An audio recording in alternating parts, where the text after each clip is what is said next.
Let's make these doors look custom. These are just the BiFold doors that came with my house, but by the end of this video, you're not going to recognize them. First things first, I took the doors off and gave them a light sand. Nothing too aggressive, just enough to scuff up the surface so the paint and filler will stick. Any little gaps or dents got a quick fill with wood filler. This is one of those steps you don't want to skip because the smoother the base, the more high-end your final look will be. For paint, I went in with Shark Skin by Behr. It's a deep, rich tone that instantly makes these feel more custom. Taylor used a paint sprayer instead of a roller or a brush to get that perfect even finish. Again, this is just gonna give you that high-end finished look. Instead of attaching the trim while the doors were off, we decided to install it after the doors were hung. That way we could actually see what it would look like before the trim is put in place forever. Here's where the magic really starts to take place, adding the trim. For the edges, we cut the pieces at 90 degrees. That way the pieces are gonna butt together perfectly with each other and give us another seamless look. And for the sections where the doors fold, we cut them right down the middle. That way our BiFold doors can close and shut. It still gives us the illusion of it being one big piece of trim at the top. If you like the look of our boxes and want to recreate them, we did 15 inches by 62 inches. Then when installing the trim, we did 4 inches from the top of the door. And when you're installing this piece of trim, make sure you're using a level. Then when we were putting the side pieces on, we did 4 inches from the side of the door. And again, you're using a level at the top of your square and then the bottom to make sure it's level all the way through. Before nailing it in place, I like to tape the squares in place instead, just because we can take a step back,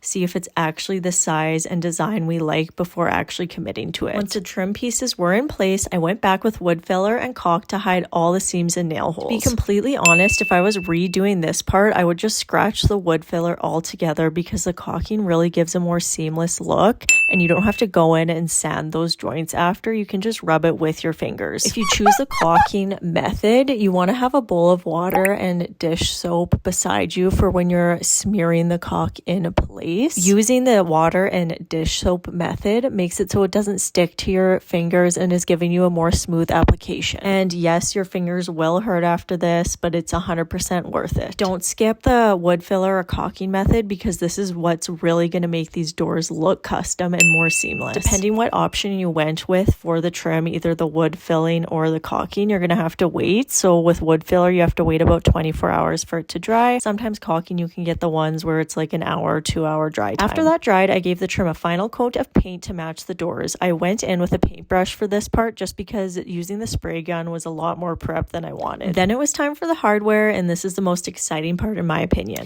We ordered these solid brass pulls from Etsy from a shop called Country Hardware, and honestly, they are so beautiful. I love them. Installing these pulls just brought the whole look together. And here's a quick reminder on where we started, and just like that, these doors look custom without the custom price tag. A little wood filler, paint, and trim can completely transform a space. If you love simple DIYs that make a big impact, hit that like button and subscribe for more projects like this. Now excuse me while I stare at these doors for the rest of the day.